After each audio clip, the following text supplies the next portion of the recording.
Assalamu alaikum dear students, my name is Asad Khan and you are watching my YouTube channel Physics Time। और आज हमारा topic है analytical method of vector addition.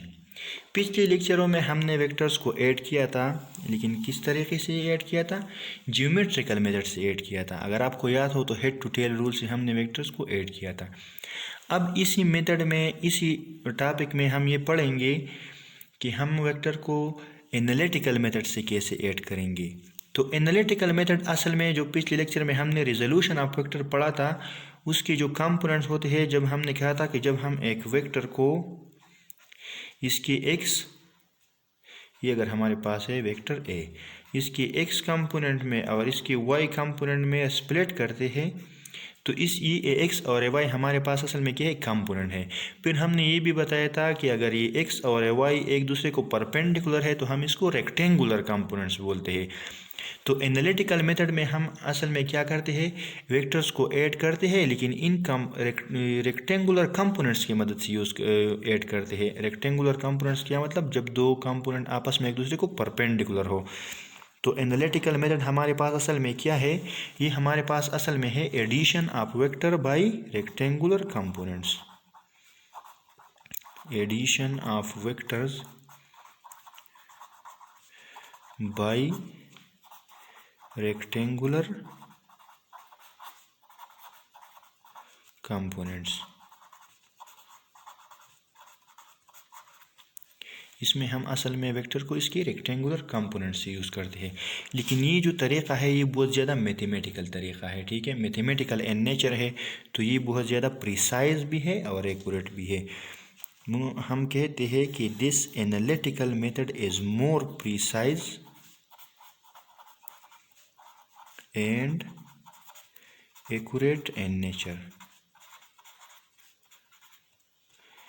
पिछला जो तरीक़ा हमने पढ़ा था ज्योमेट्रिकल मेथड्स, वो हमारे पास क्या होते हैं? जो हम पैरेलल शिफ्ट ऑफ वेक्टर्स करते हैं उसमें वो तरीक़े, तो हमारे पास इतना प्रिसाइज और एक्यूरेट नहीं होगा, क्योंकि हमारे पास ज्योमेट्रिकल मेथड है।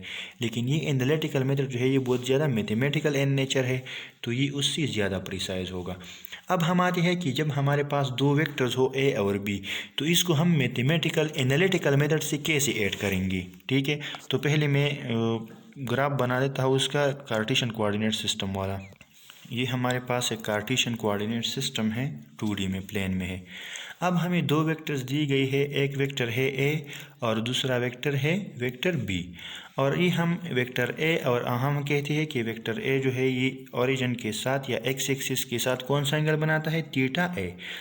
और ये जो b है ये एक्सिस के साथ बनाता है थीटा b। हम जनरली ले रहे हैं ना, 30-40 वो बात नहीं करें, जनरली हम कहते हैं। तो इन दो वेक्टर्स को जब हम एनालिटिकल मेथड से ऐड करेंगे, तो कैसे ऐड करेंगे? तो मैं आपको अभी समझा देता हूँ। इस तरह ऐड करेंगे एनालिटिकल मेथड से। पहले बनाएंगे ये वेक्टर a, जिस डायरेक्शन में है उसी डायरेक्शन में बनाएंगे। तो ये इस डायरेक्शन में है, तो मैं इसको बना देता हूँ वेक्टर a, ठीक है? ये हमारे पास हो गया वेक्टर a। ये बना रहा है एक्स एक्सिस के साथ थीटा a, ठीक है? ये हमारे पास क्या है? थीटा a है। थोड़ा बड़ा लिख दूँ मैं ताकि फिर आपको समझ आए। हमारे पास थीटा a हो गया। अब हम बनाएंगे ये दूसरा वाला तरीक़ा, तो वही है कि हम दूसरा वेक्टर पहले के हेड पे रख के बनाएंगे, ठीक है? लेकिन ये बनाएगा इस एक्सिस के साथ, ये हम अब इसका एक्स एक्सिस ये है, ठीक है? इस बी के लिए एक्सिस ये है, इसी के साथ तो नहीं बनाएंगे, इसके हेड पे बनाएंगे। लेकिन एक्सिस एक्सिस तो किसी भी पॉइंट पे हॉरिजॉन्टल पॉइंट होगा, ठीक है? तो इसको हम इस तरह बनाएंगे। अब तो इसको मैं इस तरह बनाऊंगा, ये बी जो जिस डायरेक्शन में है इसी में बनाऊंगा, ठीक है? तो ये हमारे पास बन गया वेक्टर बी, ठीक है? तो ये हमारे पास हो गया वेक्टर बी। अगर ये सिंपल तरीक़ा होता मैं तो इसको इससे इस पहले वेक्टर के टेल को दूसरे के हेड से मिलाता और हमारे पास क्या बन जाता? इसका रिजल्टेंट। लेकिन इस तरह नहीं करेंगे। किससे करेंगे? रेक्टेंगुलर कंपोनेंट से करेंगे। और रेक्टेंगुलर कंपोनेंट से किस तरह करेंगे? किसी भी वेक्टर के जब हम कंपोनेंट्स फाइंड करते हैं तो मैंने आपको बताया था क्या करेंगे। अब हम इस पहले वाले जो वेक्टर है ये वेक्टर ए, इसके रेक्टेंगुलर कंपोनेंट्स फाइंड करेंगे, फिर इस वेक्टर बी के रेक्टेंगुलर कंपोनेंट्स फाइंड करेंगे। तो किस तरह करेंगे? इससे एक परपेंडिकुलर ड्रा करेंगे एक्स एक्सिस पे, तो इस पॉइंट से यहाँ तक का जो फासला है इसको मैं कहता हूँ ए एक्स, और ये इस ए वेक्टर का एक्स कंपोनेंट है। ठीक है, अभी इस पॉइंट से मैं एक परपेंडिकुलर ड्रा करूँगा वाई एक्सिस पे, देख लिया आप। ठीक है, तो इस पॉइंट से यहाँ तक का जो फासला है ये इसका बन गया ए वाई कंपोनेंट्स। और आपको पता है कि पैरेलल शिफ्ट इज़ अलाउड, तो इसको मैं यहाँ पे ए वाई लिख देता हूँ। ठीक है, या इस साइड पे या इस साइड पे, लेकिन ये इसका एक्स कंपोनेंट हो गया, ये इसका वाई कंपोनेंट हो गया। अभी इसी तरह मैं इस वेक्टर बी को भी क्या करता हूँ, रिजॉल्व करता हूँ इसकी कंपोनेंट्स में। तो इस पे मैं दो परपेंडिकुलर बनाऊंगा, एक परपेंडिकुलर मैं ड्रा करूंगा एक्स एक्सिस पे, देख ले आप। ठीक है, तो इस पॉइंट से लेके यहाँ से, इससे जो ये वेक्टर बी जहाँ से स्टार्ट हुआ है, मतलब यहाँ से स्टार्ट हुआ है, इस पॉइंट से इस पॉइंट तक ई बी का एक्स कंपोनेंट है। ठीक है, बी इस पॉइंट से लेके इस पॉइंट तक ई बी का एक्स कंपोनेंट है। अब इससे यहाँ से जो परपेंडिकुलर वाई एक्सिस पे ड्रा करेंगे ये वाला, तो इस बी तो स्टार्ट यहाँ से है, तो यहाँ से लेके यहाँ तक जो कंपोनेंट है ये हमारे पास बी का वाई कंपोनेंट है। यहाँ से यहाँ तक ए का है। ठीक है, यहाँ से ऊपर यहाँ तक जिस पॉइंट से ये स्टार्ट है, देखो बी हमारे पास इस पॉइंट से ऊपर से स्टार्ट हुआ है, तो बी का वाई कंपोनेंट हमारे पास ये है। ठीक है, हमारे पास बी का वाई कंपोनेंट है। ठीक है, तो अब हम क्या करेंगे, इसको पैरेलली हम शिफ्ट भी कर सकते हैं, इसको यहाँ इस साइड तक, तो इस साइड से इस पॉइंट से ऊपर यहाँ तक ये हमारे पास बी का वाई कंपोनेंट है, ये ए का वाई कंपोनेंट, ये ए का एक्स कंपोनेंट, ये बी का एक्स कंपोनेंट, और ये यहाँ से ऊपर बी का वाई कंपोनेंट। ये ए का वाई कंपोनेंट मैं यहाँ पे भी लिख सकता हूँ, क्योंकि ये वाला फासला है तो यहाँ या यहाँ कोई बात नहीं है। ठीक है, तो अगर आप देख ले यहाँ इस पॉइंट से यहाँ तक ए का एक्स कंपोनेंट है, यहाँ से यहाँ तक बी का एक्स कंपोनेंट है, यहाँ से यहाँ तक ए का वाई कंपोनेंट है, यहाँ से यहाँ तक बी का वाई कंपोनेंट है। तो इसका रिजल्टेंट तो मैं फाइंड करूँगा, लेकिन किसी अब रेक्टेंगुलर कोऑर्डिनेट से फाइंड करूँगा। कैसे फाइंड करूँगा, इस तरह फाइंड करूँगा मैं कि मैं लूँगा इसका रिजल्टेंट। रिजल्टेंट हमारे पास क्या बन जाएगा, ये वाला, पहले का टेल लास्ट के हेड से मिलाएंगे, लेकिन ऐड क्या करेंगे, रेक्टेंगुलर कंपोनेंट्स को ऐड करेंगे। ठीक है, तो ये हमारे पास आ गया आर, लेकिन अब वो ये वाला आर नहीं है कि a plus b is equal to r. ठीक है, इस तरह नहीं है, ए की दोनों कंपोनेंट्स ऐड करेंगे। ए की कितने कंपोनेंट्स है, दो, एक है ए एक्स, एक है ए वाई। इसी तरह बी की भी दो कंपोनेंट्स है, एक है ए बी एक्स और दूसरा है बी वाई। तो हम जब आर फाइंड करेंगे तो आर की भी अपने अपने कंपोनेंट्स है। देखो यहाँ से यहाँ तक हमारे पास क्या है, ये वाला जो कंपोनेंट है पूरा, मैं यहाँ भी अलग बना देता हूँ ताकि आपको समझ आ जाए। यहाँ से यहाँ तक जो कंपोनेंट है ये असल में हमारे पास है आर एक्स। ठीक है, ये आर का एक्स कंपोनेंट है। अब ये हमारे पास रिजल्टेंट है, रिजल्टेंट को भी मैं स्प्लिट करूँगा। ये जो रिजल्टेंट है ये इसका एक्स कंपोनेंट है, और यहाँ से यहाँ तक जो कंपोनेंट है ये हमारे पास इस रिजल्टेंट का वाई कंपोनेंट है। देख लिया आप, इसको अगर मैं यहाँ पे अलग बना दूँ तो आप इस तरह देख सकते हैं, ये हमारे पास रिजल्टेंट का वाई कंपोनेंट है, ये हमारे पास रिजल्टेंट का एक्स कंपोनेंट है। ठीक है, और ये हमारे पास रिजल्टेंट खुद है। ठीक है, ये हमारे पास क्या है, रिजल्टेंट है। तो ये हमारे पास रिजल्टेंट का जो एक्स कंपोनेंट है ये हमारे पास देख लिया आप, यहाँ से यहाँ तक किस चीज़ से बना है, ए एक्स से। यहाँ से यहाँ तक ए एक्स से बना है, और यहाँ से यहाँ तक किस चीज़ से बना है, बी एक्स से। ठीक है, और आप अगर यहाँ से यहाँ तक देख ली तो यहाँ से यहाँ तक ये ए वाई से बना है, और यहाँ से फिर यहाँ तक बी वाई से बना है। तो मैं पूरा आर वाई इस तरह लिख सकता हूँ, ये आर वाई हमारे पास किस चीज़ से बना है, यहाँ तक बना है ए वाई से, और यहाँ से यहाँ तक किस चीज़ से बना है, बी वाई से बना है। ठीक है, तो मैं रिजल्टेंट को इस तरह लिख सकता हूँ, R is equal to R X plus are Y. ठीक है, इस तरह लिख सकता हूँ कि नहीं लिख सकता, बिल्कुल लिख सकता हूँ। अब अगर आप मैं आर एक्स की कंपोनेंट भी लिखूंगा, आर एक्स भी दो कंपोनेंट से बना है, ए एक्स और बी एक्स से। इस तरह आर वाई भी दो कंपोनेंट से बना है, ए वाई और बी वाई से। तो मैं इस तरह लिख सकता हूँ कि R X is equal to A x plus B X. ये पूरा आर एक्स, ए एक्स और बी एक्स के एडिशन से बना है। हमारे पास ये हो गया इक्वेशन नंबर 1। और आर वाई हमारे पास बन गया है ए वाई प्लस बी वाई से। ठीक है, ये हमारे पास इक्वेशन नंबर 2 है। तो अभी आर एक्स की पूरी वैल्यू हमारे पास ये वाली है और बी एक्स की पूरी वैल्यू हमारे पास ये वाली है। ठीक है, इसके साथ मैं यूनिट वेक्टर्स लगाता हूँ सिर्फ आपको समझाने के लिए। ए एक्स हमारे पास एक्स कंपोनेंट में है, तो एक्स कंपोनेंट का यूनिट वेक्टर क्या होता है आई। इसी तरह बी एक्स एक्स एक्सिस पे है तो इसका यूनिट वेक्टर क्या होगा आई। इसी तरह ये वाई पे एक्सिस पे है तो इसका यूनिट वेक्टर क्या होगा जे। इसी तरह बी वाई का भी यूनिट वेक्टर क्या होगा जे होगा। ठीक है, अभी देख लो इस आर एक्स और आर वाई जो हमारे पास ये इक्वेशन है ए, इसमें मैं आर एक्स और आर वाई की वैल्यू इस इक्वेशन नंबर 1 और इस इक्वेशन नंबर 2 से क्या कर सकता हूँ, पुट कर सकता हूँ। तो आप देख ले आर हमारे पास बन जाएगा ए एक्स प्लस बी एक्स और दोनों का यूनिट वेक्टर हमारे पास क्या है आई है। तो देख ली ए का भी यूनिट वेक्टर एक्स है, बी का भी है, तो मैंने ए एक्स और बी एक्स को कंबाइन लिख दिया और इसका एक यूनिट वेक्टर है आई। प्लस आर वाई की जगह मैं क्या लिखूंगा ए वाई प्लस बी वाई। तो ये बन जाएगा ए वाई प्लस बी वाई और इन दोनों का कंबाइन यूनिट वेक्टर हमारे पास क्या है जे कैप है। ठीक है, तो ये हमारे पास बन गया इक्वेशन नंबर 3। कोई कन्फ्यूजन तो नहीं है यहाँ तक? अगर कोई कन्फ्यूजन है भी तो मैं वो आपके लिए क्लियर कर देता हूँ अभी। ठीक है, ये हमारे पास आ गई ए आर एक्स और आर वाई की वैल्यू। ये पूरी वैल्यू हमारे पास आर एक्स की वैल्यू है, ये पूरी वैल्यू हमारे पास क्या है आर वाई की वैल्यू है। जब हम इनका मैग्नीट्यूड फाइंड करेंगे तो किससे करेंगे, pythagoras थ्योरम से करेंगे। तो pythagoras थ्योरम किसको अप्लाई करेंगे, इस राइट एंगल ट्राइंगल को अप्लाई करेंगे। पहले मैं लिखता हूँ कि यूजिंग pythagoras थ्योरम। पिछले लेक्चर में भी हमने ये किया है। pythagoras थ्योरम आपको पता है। pythagoras थ्योरम हमारे पास होता है बराबर, ये हमारे पास है हाइपोटेन्यूज, ये हमारे पास है परपेंडिकुलर और ये हमारे पास है बेस। तो हमारे पास pythagoras थ्योरम यूज होता है बराबर hypotenuse square is equal to base square plus perpendicular square के। ठीक है, इसके बराबर होता है।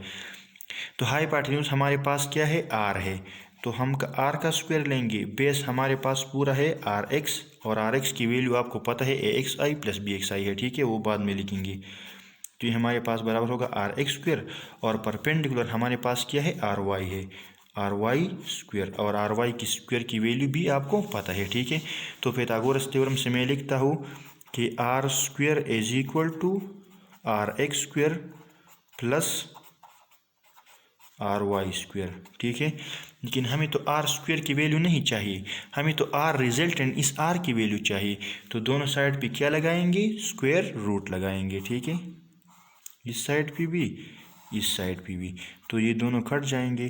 तो आर हमारे पास बन जाएगा R X whole square plus are Y whole square under the root की। ठीक है, अभी यहाँ पे मैं लगाऊंगा इसकी values.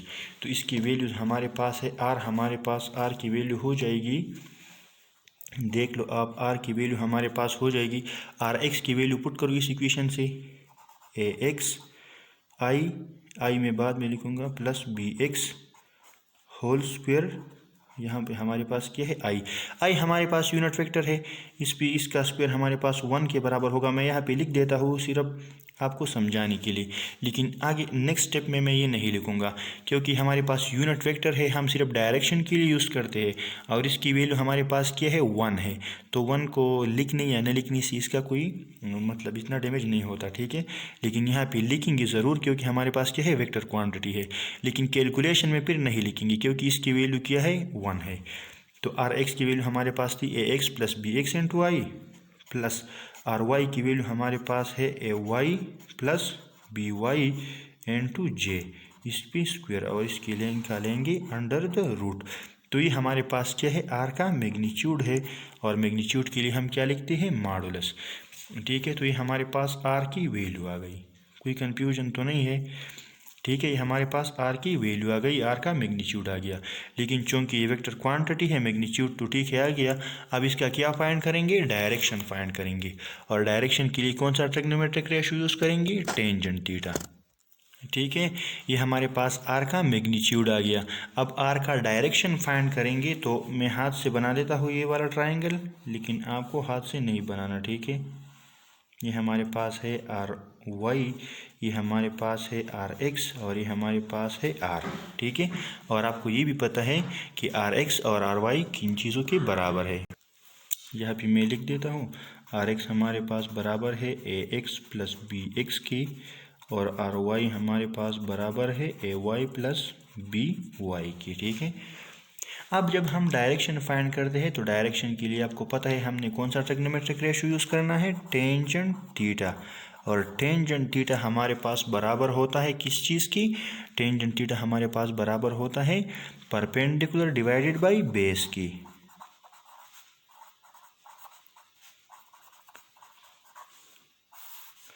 Perpendicular divided by base. तो टेंजेंट थीटा की जगह मैं लिखूंगा, परपेंडिकुलर हमारे पास है आर वाई और बेस हमारे पास है आर एक्स। तो जब मैं थीटा फाइंड करना चाहूँ तो टेंजेंट को इस साइड पे लेके आएंगे, तो ये हमारे पास बन जाएगा टेंजेंट इनवर्स। ठीक है, tangent inverse R Y divided by R X, और ये है हमारे पास इस आर का डायरेक्शन। ठीक है, ये हमारे पास आर का डायरेक्शन है। लेकिन थीटा किस क्वाड्रेंट में होगा, ये जो ट्रिग्नोमेट्रिक, ये जो हमारे पास कार्टेशियन कोऑर्डिनेट सिस्टम है, इसको हम यहाँ पे बोलते हैं फर्स्ट क्वाड्रेंट, इसको बोलते हैं सेकंड क्वाड्रेंट, फर्स्ट क्वाड्रेंट, इसको बोलते हैं सेकंड क्वाड्रेंट, इसको बोलते हैं थर्ड क्वाड्रेंट, और इसको बोलते हैं फोर्थ क्वाड्रेंट। तो अब क्वेश्चन ये है कि थीटा किस क्वाड्रेंट में होगा हमारे पास। तो हम इसको थीटा की वैल्यू से हम फाइंड नहीं करेंगे, बल्कि आर वाई और आर एक्स की वैल्यू से फाइंड करेंगे कि थीटा हमारे पास किस क्वाड्रेंट में होगा। फॉर एग्जांपल मैं आपको एक एग्जांपल लेता हूँ, थीटा हमारे पास अगर 30 आ जाए, 30 डिग्री, तो ये फर्स्ट क्वाड्रेंट में भी हो सकती है, सेकंड में भी हो सकती है, थर्ड में भी हो सकती है, और फोर्थ में भी हो सकती है। अब आप सोचेंगे कि 30 तो सिर्फ इसमें होती है, तो सेकंड, थर्ड और फोर्थ में कैसे होगी। तो अभी मैं आपको समझा देता हूँ इसका कंसेप्ट कि थीटा की वैल्यू हम क्यों कहेंगे कि सेकंड क्वाड्रेंट में है, थर्ड में है, फोर्थ में है या फर्स्ट में है। तो ये इक्वेशन तो आपको याद होगा, इक्वेशन नंबर ए बोलता हूँ मैं इसको, theta is equal to tangent inverse R Y divided by R X. अब इस थीटा का किस क्वाड्रेंट में है, ये डिपेंड करेगी आर वाई और आर एक्स की वैल्यूज पे। पहला कंडीशन हमारे पास है फर्स्ट, अगर एफ आर वाई भी हमारे पास क्या है, पॉजिटिव है, और आर एक्स भी हमारे पास क्या है, पॉजिटिव है। मतलब अगर हमारे पास आर वाई और आर एक्स की वैल्यूज़ पॉजिटिव है, इस पर मैं क्वेश्चन करूंगा अभी, तो आपको पता चलेगा कि आर वाई और आर एक्स की वैल्यूज़ पॉजिटिव या नेगेटिव कैसे आएंगे। ठीक है, अभी मैं इस पर क्वेश्चन करूंगा। अगर आर वाई और आर एक्स दोनों की वैल्यूज़ पॉजिटिव है, तो हमारे पास थीटा किस क्वाड्रेंट में होगा, फर्स्ट क्वाड्रेंट में होगा। फॉर एग्जाम्पल अगर 30 है तो इसी क्वाड्रेंट में होगा, 30 डिग्री एंगल हम इसी क्वाड्रेंट में बनाएंगे। एफ आर वाई हमारे पास पॉजिटिव हो और आर एक्स भी हमारे पास क्या हो, पॉजिटिव हो। ठीक है, थीटा किस क्वाड्रेंट में होगा, फर्स्ट क्वाड्रेंट में होगा। Second condition, F R Y हमारे पास क्या हो, पॉजिटिव हो, लेकिन आर एक्स हमारे पास क्या हो, नेगेटिव हो। तो इस कंडीशन के लिए थीटा हमारे पास होगा सेकंड क्वाड्रेंट में। लेट्स सपोज एंगल हमारे पास है 30, लेकिन इस 30 को अब आर वाई के लिए, आर वाई की वैल्यू हमारे पास पॉजिटिव आ गई, आर एक्स की वैल्यू नेगेटिव आ गई, लेकिन थीटा की वैल्यू हमारे पास क्या है, 30 है। तो इसको सेकंड क्वाड्रेंट में कैसे बनाएंगे, तो इसके लिए फार्मूला हमारे पास है 180 डिग्री माइनस थीटा। ये जो थीटा की वैल्यू हमारे पास आएगी इस इक्वेशन से, इस थीटा को हम 180 डिग्री से माइनस करेंगे। लेट्स सपोज अब हम कह दिए कि यहाँ पे हमारे पास एंगल क्या है 30 है, तो हम करेंगे 180 डिग्री माइनस 30 डिग्री। तो हम इस सेकंड क्वाड्रेंट में क्या बनाएंगे 150 डिग्री का एंगल बनाएंगे ऐसे, ठीक है। ये हमारे पास असल में है 180 माइनस 30, ठीक है। एंगल हमारे पास था 30, लेकिन आर वाई हमारे पास पॉजिटिव आ गया और एक्स नेगेटिव आ गया, तो इस 30 को हम सेकंड क्वाड्रेंट में बनाएंगे। लेकिन कैसे बनाएंगे, 180 से इसको सब्ट्रैक्ट करेंगे। अब तीसरा कंडीशन हमारे पास आता है एफ आर एक्स की वैल्यू भी हमारे पास नेगेटिव आती है और आर वाई की वैल्यू भी हमारे पास नेगेटिव आती है। तो थीटा हमारे पास किस क्वाड्रेंट में होगा, थर्ड क्वाड्रेंट में होगा, ठीक है, थर्ड क्वाड्रेंट। और हम कहते हैं कि लेट्स सपोज थीटा हमारे पास कितना है 30 डिग्री है। तो इस 30 डिग्री को थर्ड क्वाड्रेंट में कैसे बनाएंगे, थर्ड क्वाड्रेंट में जब हम बनाएंगे तो करेंगे 180 डिग्री प्लस 30 डिग्री, तो क्या बनाएंगे 210 डिग्री का एक एंगल बनाएंगे यहाँ पे 180 प्लस 30, तो 210 डिग्री का यहाँ से 210 डिग्री का एक एंगल बनाएंगे किस क्वाड्रेंट में, थर्ड क्वाड्रेंट में बनाएंगे, ठीक है। 180 के साथ 30 को ऐड करेंगे अगर आर एक्स और आर वाई दोनों की वैल्यूज़ क्या है, निगेटिव है। अब हमारे पास चौथा जो कंडीशन है वो है हमारे पास एफ आर एक्स हमारे पास पॉजिटिव है लेकिन आर वाई हमारे पास नेगेटिव है। तो इसी कंडीशन में थीटा हमारे पास किस क्वाड्रेंट में होगा, फोर्थ क्वाड्रेंट में होगा। और फोर्थ क्वाड्रेंट में अगर हमारे पास थीटा लेट्स सपोज फिर कहते हैं 30 है, तो इस 30 को फोर्थ क्वाड्रेंट में कैसे ड्रा करेंगे, 360 डिग्री माइनस 30 डिग्री, तो ये हमारे पास बन जाएगा 330 डिग्री। इस 360 डिग्री से 30 को माइनस करेंगे तो ये हमारे पास एंगल जो बनेगा 330 डिग्री का बनेगा, ठीक है। अगर पहले क्वाड्रेंट में है पॉजिटिव पॉजिटिव तो सीधा बनाएंगे, ठीक है। अब देख ले, अगर थर्ड में है तो 180 के साथ ऐड करेंगे, लेकिन अगर दूसरी में है तो 180 से माइनस करेंगे, और अगर चौथे क्वाड्रेंट में है तो 360 से माइनस करेंगे, ठीक है। अभी मैं आप इस पे एक क्वेश्चन करता हूँ इस फार्मूले पे कि आर एक्स और आर वाई की वैल्यू हमारे पास नेगेटिव या पॉजिटिव कैसे आएगी, तो आपका पूरा कंसेप्ट उससे क्लियर हो जाएगा, ठीक है। अच्छा, तो स्टूडेंट्स अभी हमारे पास एक क्वेश्चन है। एक क्वेश्चन में मैंने ऑलरेडी फिगर बनाया हुआ है। इसमें हमारे पास एक फोर्स है F1 और F1 कितना है हमारे पास, F1 है हमारे पास ये है 15 न्यूटन।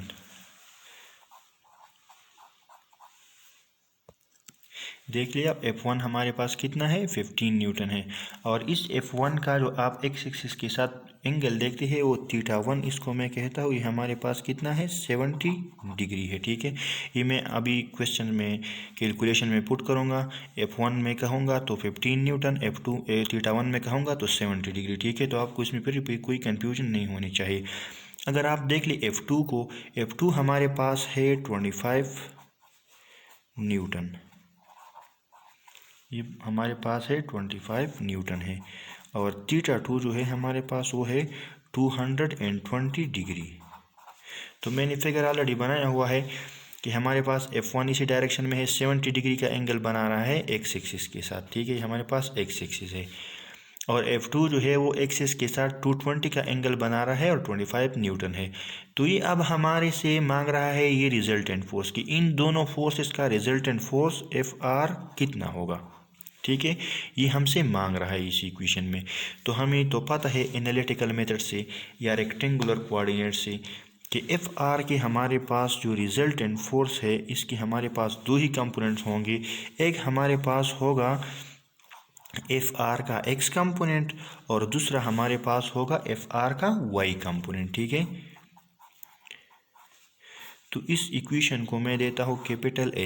ये हमारे पास एक स्टार इक्वेशन है, इसमें मैं लास्ट में वैल्यूज पुट करूँगा, ठीक है। लेकिन पहले मैं इस अभी Fr की भी दो कंपोनेंट होंगे और Fr x की भी दो कंपोनेंट होंगे, Fr y की भी दो कंपोनेंट होंगे।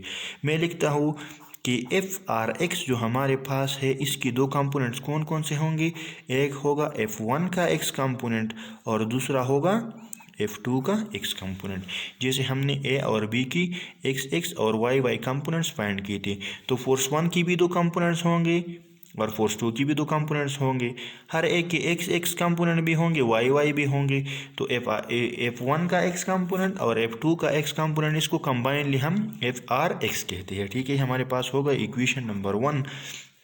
इसी तरह FRY की भी दो कंपोनेंट होंगे, एक F1 फोर्स का वाई कंपोनेंट होगा और दूसरा F2 फोर्स का वाई कंपोनेंट इसका क्या होगा। ठीक है, तो अब हम पहले F1x, F2x, F1y और F2y को फाइंड करेंगे, इन दो इक्वेशन में पुट करेंगे। जब FRX और FRY की वैल्यू हमारे पास आ जाएगी तो हम इसको इस इक्वेशन में पुट करेंगे। ठीक है, और फिर इसका डायरेक्शन फाइंड करेंगे।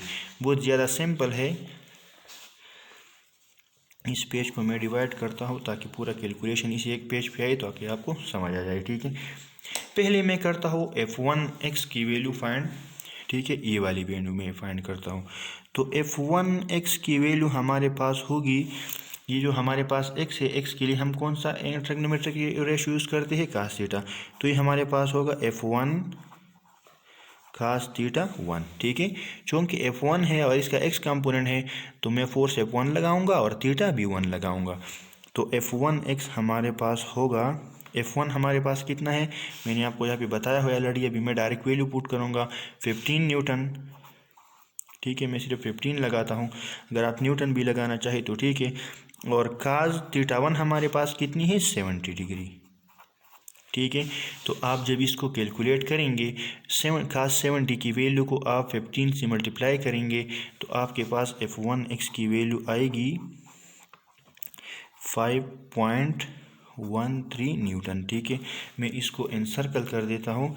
इस वैल्यू को मैं पुट करूँगा फिर इक्वेशन नंबर 1 में इस F1x की जगह। ठीक है, ताकि बाद में आपको कोई प्रॉब्लम ना हो। मैं डायरेक्ट लिखूँगा कि F1x की हमारे पास वैल्यू है। अभी मैं आता हूँ इस F2x की वैल्यू को फाइंड करने के लिए। F2x की वैल्यू हमारे पास होगी, क्योंकि F2 का x कंपोनेंट है तो मैं फोर्स भी सेकंड लगाऊंगा और थीटा भी सेकंड वाला ही लगाऊंगा, F2 cos थीटा 2। ठीक है, और चूँकि कंपोनेंट x है तो मैं x लगाऊंगा। तो F2x की वैल्यू हमारे पास होगी, F2 की वैल्यू हमारे पास है 225 न्यूटन और थीटा 2 हमारे पास है 220। तो F2 की जगह मैं लगाऊंगा 25 न्यूटन एंड cos 220 डिग्री। तो इससे F2 की जो वैल्यू हमारे पास आएगी, cos 220 को फाइंड करेंगे, आप कैलकुलेटर से कर सकते हैं। इसको 25 से मल्टीप्लाई करेंगे तो -19.15 न्यूटन इसकी वैल्यू आएगी। ठीक है, ये हमारे पास F1 और F2x की, ये F2x है, ये F1 और F2x की वैल्यू हमारे पास आ गई। ठीक है, अभी मैं डायरेक्टली क्या करता हूँ, इस F1x और इस F2x की वैल्यू को मैं इक्वेशन नंबर 1 में पुट करता हूँ। ठीक है, तो मेरे पास पूरी FRX की वैल्यू आएगी। इससे देख लो, मैं इसी इक्वेशन में F1 और F2x की वैल्यूज़ को पुट करता हूँ। ठीक है, तो हमारे पास वैल्यू आएगी, FRX की वैल्यू हमारे पास आएगी, F1x की वैल्यू हमारे पास है 5.13 न्यूटन और F2x की वैल्यू हमारे पास है -19.15 न्यूटन। ठीक है, तो FRX की वैल्यू हमारे पास आएगी, FRX की वैल्यू हमारे पास होगी -14.02। इसको मैं इस रेड मार्कर से एनसर्कल करता हूँ ताकि आपको फिर बहुत क्लियर हो। ठीक है, ये मेरे पास FRX की वैल्यू आ गई। अब ये वैल्यू मैं लगाऊंगा यहाँ पे इस बड़ी वाली इक्वेशन में, इस चीज़ को हमने स्टार वाला इक्वेशन कहा था। FRX की वैल्यूज़ को मैंने फाइंड किया था, कितना गया मेरे पास, -14.02। ठीक है, तो ये हमारे पास FRX की वैल्यू आ गई। ठीक है, अब हम आते हैं दूसरी वैल्यू की तरफ, FRY की वैल्यू की तरफ। इस इक्वेशन नंबर 2 से पहले मैं फाइंड करूंगा F1y की वैल्यू, फिर फाइंड करूंगा F2y की वैल्यू और इसी तरह इस इक्वेशन में पुट करूंगा तो मेरे पास FRY की वैल्यू आएगी, जिस तरह FRX की आ गई। तो F1, अब मैं क्या फाइंड कर रहा हूँ, F1y। ठीक है, तो F1y के लिए मैं लिखूँगा F1 फोर्स F1 है, लेकिन चूँकि y कंपोनेंट है तो मैं लगाऊंगा फोर्स 1 साइन थीटा 1। अभी मैंने साइन थीटा पुट कर दिया क्योंकि अब हमारे पास y कंपोनेंट की एक फोर्स की y कंपोनेंट की बात कर रहे हैं हम, ठीक है। तो F1y will be equal to F1 हमारे पास है 15 न्यूटन और हमारे पास साइन थीटा 1 हमारे पास क्या है 70 डिग्री। तो पहले हम फाइंड करेंगे साइन 70 और साइन 70 को हम क्या करेंगे फिर 15 न्यूटन से मल्टीप्लाई करेंगे। तो हमारे पास F1y की वैल्यू आएगी 14.09 न्यूटन, ठीक है।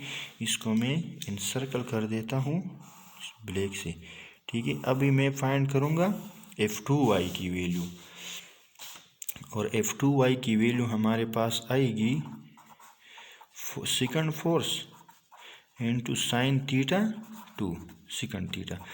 तो F2y will be equal to F2 हमारे पास है 25 न्यूटन और साइन थीटा 2 हमारे पास है 220 डिग्री। तो हम क्या करेंगे, साइन 220 की वैल्यू लेंगे, इसको 25 से मल्टीप्लाई करेंगे। तो हमारे पास F2y की वैल्यू आएगी -16.07 न्यूटन। ये हमारे पास क्या है सेकंड वैल्यू है। अब इसी F1 की वैल्यू को देख ले 14.09 को और F2 की वैल्यू जो आ गई हमारे पास -16.07 को, इसको मैं इस इक्वेशन नंबर 2 में पुट करूँगा। तो F(R)y की वैल्यू हमारे पास आ गई, F1y की वैल्यू मेरे पास आ गई है 14.09 और माइनस F2 की वैल्यू हमारे पास आ गई है -16.07। यहाँ पे पॉजिटिव है, लेकिन पॉजिटिव को इस नेगेटिव से मल्टीप्लाई करेंगे तो नेगेटिव बन जाएगा, ठीक है। ये बहुत ज़्यादा सिंपल है तो इसलिए मैं डायरेक्ट लिख रहा हूँ। तो F(R)y की वैल्यू हमारे पास क्या बन जाएगी जब हम इस दोनों को ऐड करते हैं -1.98 न्यूटन, ठीक है। इसको इससे मल्टीप्लाई करेंगे तो ये हमारे पास इसकी वैल्यू आएगी। इसको भी मैं डायरेक्ट एनसर्कल कर देता हूँ। देखो अभी हमारे पास F(R)x की वैल्यू भी हमारे पास नेगेटिव आ गई और F(R)y की वैल्यू भी नेगेटिव आ गई, जिस तरह मैंने आपको बताया था थीटा का, ठीक है। तो F(R)x और F(R)y की वैल्यू तो हमारे पास आ गई। अब हम क्या करेंगे, जब इनका मैग्नीट्यूड फाइंड करेंगे तो मैग्नीट्यूड तो ठीक है, अगर पॉजिटिव आई तो भी ठीक है, नेगेटिव आई तो भी ठीक है, लेकिन जब हम एंगल फाइंड करेंगे तो फिर मैं आपको इन दोनों वैल्यूज़ के बारे में बताऊंगा, ठीक है। तो आपने ये जहन में रखना है कि F(R)y की वैल्यू भी नेगेटिव आ गई और F(R)x की वैल्यू भी नेगेटिव आ गई, ठीक है। तो हमारे पास इक्वेशन क्या होता है रिजल्टेंट के लिए, F(R) इसका हम स्क्वायर लेते हैं तो ये हमारे पास बन जाता है F(R)x स्क्वायर, फोर्स की x कंपोनेंट का स्क्वायर प्लस फोर्स की y कंपोनेंट्स का स्क्वायर। हम पिथागोरस थ्योरम से लेते हैं, ठीक है। जब हम f फाइंड करते हैं तो दोनों का स्क्वायर लेते हैं, तो F(R) हमारे पास इसका मैग्नीट्यूड बराबर होता है F(R)x का स्क्वायर प्लस F(R)y का square and under the root, ठीक है। तो अब हमारे पास F(R)x की वैल्यू भी है, यहाँ पे F(R)y की वैल्यू भी है, इनको यहाँ पे पुट कर देते हैं इन दोनों वैल्यूज़ को, ठीक है। तो हमारे पास F(R) की वैल्यू किया गई रिजल्टेंट फोर्स की, जो कि हम मालूम करना चाहते हैं। ये रिजल्टेंट फोर्स है हमारे पास, इसकी वैल्यू हमारे पास आ गई। F(R)x की वैल्यू हमारे पास है -14.02 न्यूटन होल स्क्वायर और प्लस F(R)y की वैल्यू हमारे पास है -1.98 whole square under the root, ठीक है। तो F(R) की वैल्यू हो गई हमारे पास 14.16 न्यूटन, ठीक है। इन कैलकुलेशन को आप खुद ही कैलकुलेटर के साथ कर सकते हैं, मैंने ऑलरेडी की है इसलिए मैं आपको यहाँ पे कैलकुलेटर यूज़ नहीं कर सकता, ठीक है, क्योंकि मैंने ऑलरेडी ये सॉल्व किया है ये इक्वेशन। तो इसका स्क्वायर लेंगे तो ये पॉजिटिव नंबर आएगा, क्योंकि माइनस को जब हम 2 दफ़ा मल्टीप्लाई करते हैं तो पॉजिटिव आ जाता है, ये भी पॉजिटिव आएगा। इसका स्क्वायर प्लस इसका स्क्वायर, इसका अंडर द रूट लेंगे तो आपके साथ रिजल्टेंट फोर्स ये वाला आ जाएगा। अब हम आते हैं इसकी डायरेक्शन की तरफ। चूँकि वेक्टर क्वांटिटी है, मैग्नीट्यूड तो हमने मालूम कर दिया फोर्स का, लेकिन अब फोर्स का डायरेक्शन भी मालूम करेंगे। तो डायरेक्शन के लिए हम क्या यूज़ करते हैं, टेंजेंट थीटा, और टेंजेंट थीटा हमारे पास बराबर होता है F R Y divided by F R X, perpendicular divided by base, Y component divided by X component, और हमारे पास थीटा फिर बन जाता है टेंजेंट इनवर्स, ये ऑलरेडी मैंने किया है, इस पी साइड पे रहेगा F R Y divided by F R X. तो अब हम क्या लगाएंगे थीटा की जगह, tangent inverse F R Y की वैल्यू हमारे पास क्या है -1.98 newton divided by F R X की वैल्यू हमारे पास क्या है -14.02। अभी माइनस माइनस तो आपस में कट जाएंगी, वैल्यू हमारे पास आ जाएगी थीटा की, माइनस माइनस कट गए, इन दोनों को जब हम कैलकुलेट करते हैं तो हमारे पास वैल्यू आती है 7.97 डिग्री, ये हमारे पास थीटा की वैल्यू आ गई। लेकिन थीटा इस 7.97 को अब किस क्वाड्रेंट में ड्रा करेंगे, तो उसके लिए मैंने आपको कंडीशन बताए थे, और कंडीशन क्या थी, वैल्यू देख ली, हमारे पास थीटा की वैल्यू आ गई 7.97, लेकिन हमारे पास एफ आर एक्स और एफ आर वाई दोनों की वैल्यूज़ क्या है, नेगेटिव है। यहाँ से देख ली, एफ आर एक्स की वैल्यू भी नेगेटिव है और एफ आर वाई की वैल्यू भी नेगेटिव है। तो मैंने आपको 3 कंडीशन बताई थी, 3 नहीं 4। अगर थोड़ा सा मैं आपको फिर बता देता हूँ कि अगर आर एक्स और आर वाई दोनों हमारे पास क्या है, पॉजिटिव है, तो थीटा हमारे पास किस क्वाड्रेंट में होगा, फर्स्ट में होगा। अगर आर एक्स हमारे पास नेगेटिव है और आर वाई हमारे पास क्या है, पॉजिटिव है, ये नेगेटिव है, ठीक है, तो हमारे पास थीटा किस क्वाड्रेंट में होगा, सेकंड क्वाड्रेंट में होगा। और हमने बताया था कि अगर आर एक्स और आर वाई दोनों हमारे पास क्या है, नेगेटिव है, तो थीटा हमारे पास किस क्वाड्रेंट में होगा, थर्ड क्वाड्रेंट में होगा। और अगर आर एक्स हमारे पास पॉजिटिव है और आर वाई नेगेटिव है, तो फिर थीटा हमारे पास होगा फोर्थ क्वाड्रेंट में। तो यहाँ पे आप देख लें, हमारे पास कौन सा कंडीशन है, एफ आर एक्स की वैल्यू भी नेगेटिव है, एफ आर वाई की वैल्यू भी नेगेटिव है। यहाँ पे देख ली थीटा का, F R X is negative, F R Y की नेगेटिव, तो थीटा तो हमारे पास पॉजिटिव आ गई। थीटा के साइन को नहीं देखेंगे, एफ आर एक्स और एफ आर वाई की साइन को देखेंगे, दोनों हमारे पास क्या है, नेगेटिव है। तो ये कौन सा कंडीशन है, ये वाला कंडीशन है, R X is negative, R Y both is negative. तो हमारे पास थीटा कौन सी क्वाड्रेंट में होगा, थर्ड क्वाड्रेंट में होगा, ठीक है। तो हम क्या करेंगे, मैं हाथ से बना लेता हूँ, कार्टेशियन कोऑर्डिनेट सिस्टम बनाएंगे। अब हमारे पास एंगल जो आया है थीटा, वो है 7.97 डिग्री, लेकिन इस 7.97 डिग्री को थर्ड क्वाड्रेंट में कैसे बनाएंगे, क्योंकि आर एक्स और आर वाई दोनों नेगेटिव है, थीटा तो है थर्ड क्वाड्रेंट में। तो इसके लिए रूल क्या बताया था हमने, 180 डिग्री प्लस थीटा, 180 के साथ इस थीटा को ऐड करेंगे, तो 180 ये है और प्लस 7.97 हमारा थीटा है, तो इससे बन जाएगा 187.97 डिग्री, ठीक है। तो अब हम इसको इस तरह बनाएंगे,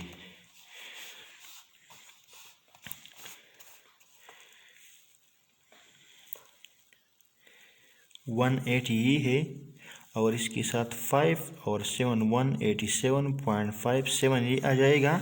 तो ये हमारा हो गया द रिक्वायर्ड एंगल। मैं इस ग्रीन से बना देता हूँ ताकि आपको समझ आ जाए, ठीक है। तो ये हमारे पास, लेकिन लेंगे कहाँ से, यहाँ से, ये जो हमारे पास एंगल आ गया, ये हमारे पास है 187.97 डिग्री, ठीक है। तो इस तरह हम इसको ड्रा करेंगे। ये हमारे पास था analytical method of vector addition. I hope इसमें कोई मसला नहीं होगा, अगर है तो आप नीचे कमेंट बॉक्स में लिख सकते हैं। Thank you for watching my YouTube channel.